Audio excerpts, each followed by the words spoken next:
Farro is a food product composed of the grains of certain wheat species. The exact definition is debated. It is sold dried and is prepared by cooking in water until soft, but still crunchy. It may be eaten plain, though it is often used as an ingredient in dishes such as salads and soups. Definition: there is some confusion as to what farro is.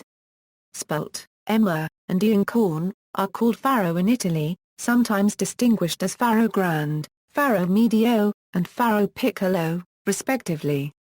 Emmer grown in the Garfagnana region of Tuscany is known as farro, and can receive an IGP designation, which by law guarantees its geographic origin.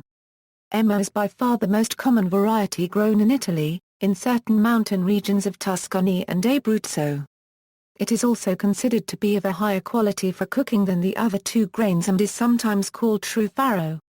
Regional differences in what is grown locally and eaten as farro, as well as similarities between the three grains, may explain the confusion. Barley and farro may be used interchangeably because of their similar characteristics. Spelt is much more commonly grown in Germany and Switzerland and is eaten and used in much the same way, and might therefore be considered farro, as is a copyright putre. In France may also be prepared and eaten much like farro, in which form it is often referred to as wheat brise. The emmer variety of farro is often confused with spelt, though it is an entirely different species.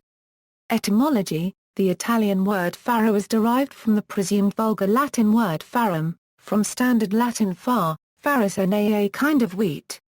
Far in turn is derived from the Indo-European root bidagria as a spelt, which also gave rise to the English word barley, Albanian bara grass, Old Church Slavonic th plus or minus n euro th degree n noeth 1/2 th 3/4 a flower, and Greek I registered trademark II 1/2 plant deity.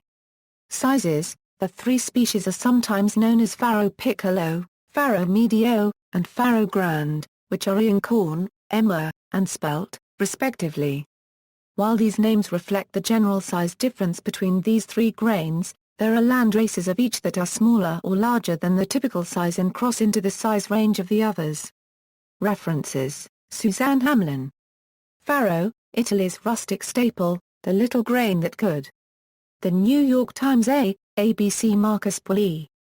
Farro in Italy, a desk study. The Global Facilitation Unit for Underutilized Species. Hamlin, Suzanne. Farro, Italy's rustic staple, the little grain that could. New York Times. Retrieved November 22, 2012. Julavitz, Heidi. Grain Exchange. The New York Times.